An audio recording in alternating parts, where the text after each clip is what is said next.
Hello, ഇന്നത്തെ topic starter culture. Fermentation ഇൻഡസ്ട്രിയിലെ ഏറ്റവും important ആയിട്ടുള്ള ഒന്നാണ് സ്റ്റാർട്ടർ കൾച്ചർ. എന്താ സ്റ്റാർട്ടർ കൾച്ചർ എന്ന് വെച്ചാൽ? സ്റ്റാർട്ടർ കൾച്ചർ എന്ന് വെച്ചാൽ essentially selected strain of micro organism ആണ്, അല്ലെങ്കിൽ പ്രിപ്പറേഷൻ ഓഫ് മൈക്രോ ഓർഗാനിസം ആണ്. അത് പ്യുവർ ആവാം, അതായത് സിംഗിൾ സ്ട്രെയിൻ ആവാം, അല്ലെങ്കിൽ അത് മിക്സ്ഡ് സ്ട്രെയിൻ ആവാം. ഇത് ബാക്ടീരിയ ആവാം, ഫംഗസ് ആവാം. എന്തിനു വേണ്ടി യൂസ് ചെയ്യുന്നു? Initiate and control fermentation process. നമ്മൾ ഒരുപാട് ഫുഡ് ഇൻഡസ്ട്രീസിൽ, അതായത് ഫുഡിലായാലും ബിവറേജസിലായാലും ഡയറി ഇൻഡസ്ട്രിയിൽ ആയാലും നമ്മൾ സ്റ്റാർട്ടർ കൾച്ചർ ഏറ്റവും ഇമ്പോർട്ടൻ്റ് ആയിട്ടുള്ള ഒരു കാര്യമാണ്. എന്താണ് സ്റ്റാർട്ടർ കൾച്ചർ എന്ന് വെച്ചാൽ? Starter cultures are essentially selected strain of microorganism either pure or mixed that are used to initiate and control fermentation process. ഇതാണ് എന്തെന്ന് പറയുന്നത് സ്റ്റാർട്ടർ കൾച്ചർ. അപ്പോൾ ഒരു ഡെഫിനിഷൻ ചോദിച്ചു കഴിഞ്ഞാൽ സ്റ്റാർട്ടർ കൾച്ചർ എന്തെന്ന് ചോദിച്ചാൽ ഇങ്ങനെ എഴുതിയാൽ മതി. അപ്പോൾ സ്റ്റാർട്ടർ കൾച്ചേഴ്സ് എന്തിനൊക്കെ ഹെൽപ്പ് ചെയ്യുന്നുണ്ട്?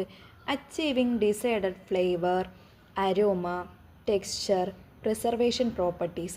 ഇതൊക്കെ നമ്മുടെ ഫെർമെൻറ്റേഷൻ പ്രോസസ്സിനെ കൊടുക്കുന്നത്, അല്ലെ ഫെർമെൻറ്റേഷൻ കഴിഞ്ഞുള്ള ആ പ്രൊഡക്റ്റിന് നൽകുന്നത് ആരാണ്? ഈ സ്റ്റാർട്ടർ കൾച്ചറാണ്. അതിലൂടെ standardised and high quality product ആർക്ക് കിട്ടും? ആ ഫെർമെൻറ്റേഷൻ പ്രോസസ്സ് കഴിഞ്ഞ് ഹൈ ക്വാളിറ്റി പ്രൊഡക്റ്റ്. അപ്പോൾ ഹൈ ക്വാളിറ്റി സ്റ്റാർട്ടർ കൾച്ചർ കൊടുക്കുകയാണെങ്കിൽ ഹൈ ക്വാളിറ്റി സ്റ്റാൻഡർഡൈസ്ഡ് ആയിട്ടുള്ള ഒരു പ്രൊഡക്റ്റ് നമുക്ക് എന്ത് വഴി കിട്ടും? ഫെർമെൻറ്റേഷൻ പ്രോസസ്സ് വഴി കിട്ടും. അപ്പം എങ്ങനെയായിരിക്കും നമ്മുടെ സ്റ്റാർട്ടർ കൾച്ചർ സെലക്ട് ചെയ്യുക? their ability to perform specific metabolic activity. Metabolic ആക്ടിവിറ്റിക്ക് ഒരു എക്സാമ്പിൾ പറയുവാണെങ്കിൽ പ്രൊഡക്ഷൻ ഓഫ് ലാക്റ്റിക് ആസിഡ്. ഇത് എന്തിനു ഹെൽപ്പ് ചെയ്യും? ആ ഫെർമെൻറ്റേഷൻ പ്രോസസ്സിൽ which contribute to flavour, texture and preservation. അടുത്തത് സ്റ്റാർട്ടർ കൾച്ചറിൻ്റെ ഇമ്പോർട്ടൻസ് എന്തായിരിക്കും? എന്തൊക്കെ ഇമ്പോർട്ടൻസ് ആണ് സ്റ്റാർട്ടർ കൾച്ചറിന് വേണ്ടത്? നമ്മൾ നേരത്തെ പറഞ്ഞ കണക്ക് തന്നെ ഫെർമെൻറ്റേഷൻ ഇൻഡസ്ട്രിയിൽ ഫ്ലേവറും ടെക്സ്ചറും ഒക്കെ കൊടുക്കുന്നത് ആരാണ്? ഈ സ്റ്റാർട്ടർ കൾച്ചറാണ്. എങ്ങനെയായിരിക്കും ഈ സ്റ്റാർട്ടർ കൾച്ചർ ഈ ഫ്ലേവറും ടെക്സ്ചറും ഒക്കെ കൊടുക്കുന്നത്? ഇനി നേരത്തെ പറഞ്ഞു, നമ്മുടെ സ്റ്റാർട്ടർ കൾച്ചർ സെലക്ട് ചെയ്യുമ്പോഴത്തേക്കും സ്പെസിഫിക് മെറ്റബോളിക് ആക്ടിവിറ്റി ഉള്ളതായിരിക്കും സെലക്ട് ചെയ്യുന്നത്.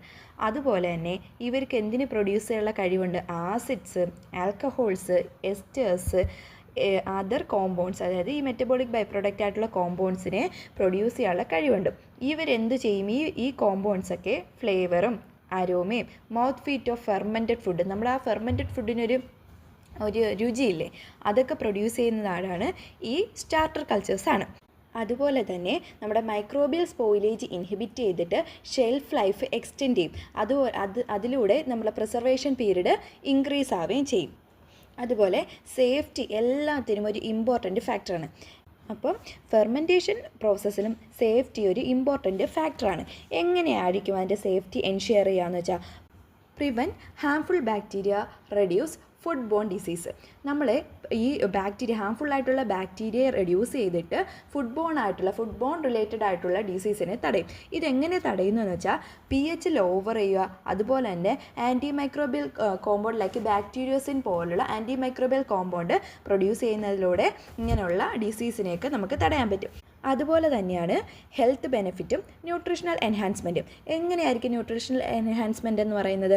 ഇൻക്രീസ് ബയോ അവൈലബിലിറ്റി ഓഫ് ന്യൂട്രീഷൻ്റെ ബയോ അവൈലബിലിറ്റി ഇൻക്രീസ് ചെയ്യും. അതുപോലെ ഹെൽത്ത് ബെനിഫിറ്റ് എന്ന് വെച്ചാൽ പ്രോബയോട്ടിക്സിൻ്റെ ഒരുപാട് പ്രൊബയോട്ടിക്സ് അത് തന്നെ. എന്തായിരിക്കും പ്രൊബയോട്ടിക്സ് എന്ന് വെച്ചാൽ? നമ്മുടെ ഈസ്റ്റോ ബാക്ടീരിയ, നമ്മുടെ ബോഡിക്ക് ബെനിഫിഷ്യൽ ആയിട്ടുള്ള ഈസ്റ്റോ ബാക്ടീരിയ ആയിരിക്കും പ്രൊബയോട്ടിക്സ് എന്ന് വെച്ചാൽ. അപ്പോൾ പ്രൊബയോട്ടിക്സും പ്രിബയോട്ടിക്സിൻ്റെയും നോട്ട്സ്, അതായത് വിശദമായിട്ടുള്ള നോട്ട്സ് നമ്മുടെ ഷോർട്സിലുണ്ട്, വേണമെന്നുള്ളവർക്ക് നമുക്ക് കാണാവുന്നതാണ്.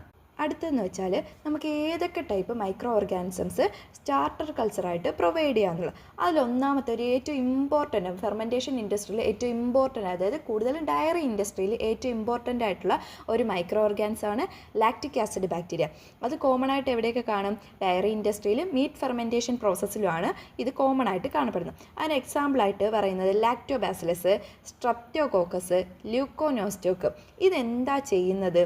അസിഡിഫൈ മിൽക്ക്, അതിലൂടെ ഡെവലപ്പ് ടെക്സ്ചർ ആൻഡ് ഫ്ലേവർ. അതിലൂടെ എന്ത് ചെയ്യുന്നു? ടെക്സ്ചറും ഫ്ലേവറും ഡെവലപ്പ് ചെയ്യുന്നു.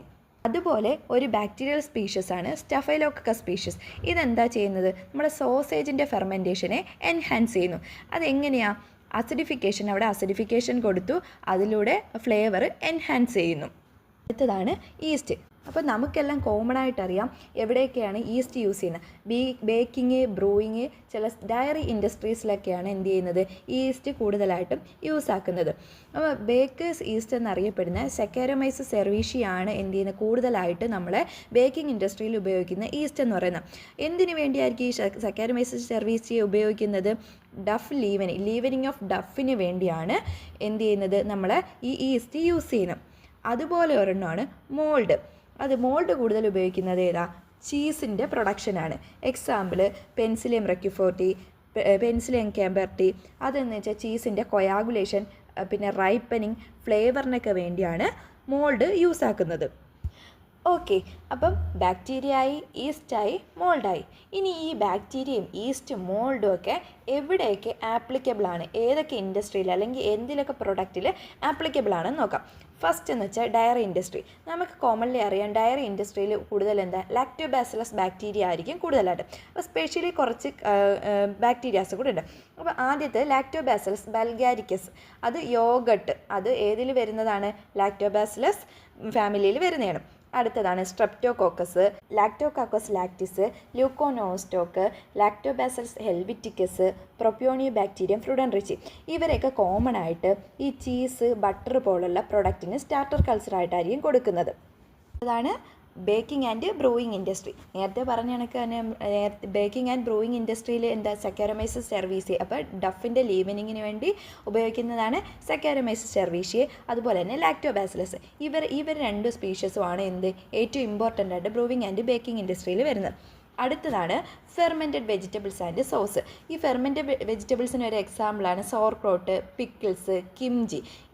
ഇവരെയൊക്കെ സ്റ്റാർട്ടർ കൾച്ചറിനെ ഹെൽപ്പ് ചെയ്യുന്നത് ആരാണ്? Lactobacillus plantarum, Lactobacillus brevis, Leuconostoc mesenteroides. ഇവരൊക്കെയാണ് എന്തിന് ഹെൽപ്പ് ചെയ്യുന്നത്? നമ്മുടെ ഫെർമെൻറ്റഡ് വെജിറ്റബിൾസിൻ്റെ സ്റ്റാർട്ടർ കൾച്ചറായിട്ട് ഹെൽപ്പ് ചെയ്യുന്നത്. അടുത്തതാണ് ഫെർമെൻറ്റഡ് മീറ്റ്. ഈ മീറ്റ് ഫെർമെൻറ്റേഷന് ആരെയൊക്കെ ആയിരിക്കും സ്റ്റാർട്ടർ കൾച്ചറായിട്ട് ഉപയോഗിക്കുന്നത്?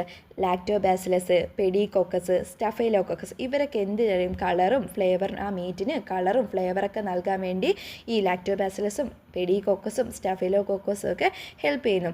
അത് ഈ fermented sausage, Salami, dry sausage, ഇതൊക്കെയാണ് ഈ ഫെർമെൻറ്റഡ് മീറ്റിന് എക്സാമ്പിൾസ്. ഇനി അതുപോലെ തന്നെ ഏറ്റവും ഇമ്പോർട്ടൻ്റ് ആയിട്ട് നമ്മൾ ഡയറി പ്രൊഡക്റ്റ് പോലെ ഏറ്റവും ഇമ്പോർട്ടൻ്റ് ആയിട്ടുള്ള ഒരു ഫെർമെൻറ്റേഷൻ ഇൻഡസ്ട്രിയാണ് ആൽക്കഹോളിക് ബിവറേജ്. അപ്പോൾ നമുക്കറിയാം ബിയറും വൈനും ഒക്കെ ഏറ്റവും ഇമ്പോർട്ടൻ്റ് ആയിട്ട് നമ്മൾ നിത്യജീവിതത്തിൽ ഒരുപാട് യൂസ് ചെയ്യുന്ന ഏറ്റവും ഇമ്പോർട്ടൻ്റ് ആയിട്ടുള്ള കാര്യമാണെന്ന്. ഇതിന് സ്റ്റാർട്ടർ കൾച്ചറായിട്ട് ആരെയൊക്കെ ഉപയോഗിക്കും? സെക്കാരോമൈസസ് സെർവീസിയെ, ബ്രിട്ടാനോമൈസസ്, ലാക്ടോബാസിലസ്. ഇവരൊക്കെയാണ് എന്ത് ചെയ്യുന്നത്? സ്റ്റാർട്ടർ കൾച്ചറായിട്ട് എവിടെ ഉപയോഗിക്കുന്നത്? ഈ ബിവറേജ് പോലുള്ള ആൽക്കഹോളിക് ബിവറേജ് ഇൻഡസ്ട്രീസിലൊക്കെ യൂസ് ചെയ്യുന്നത്. അതുപോലെ തന്നെ നമുക്ക് നോൺ ആൽക്കഹോളിക് ആയിട്ടുള്ള ഫെർമെൻറ്റഡ് ബിവറേജസും അവൈലബിൾ ആണ്.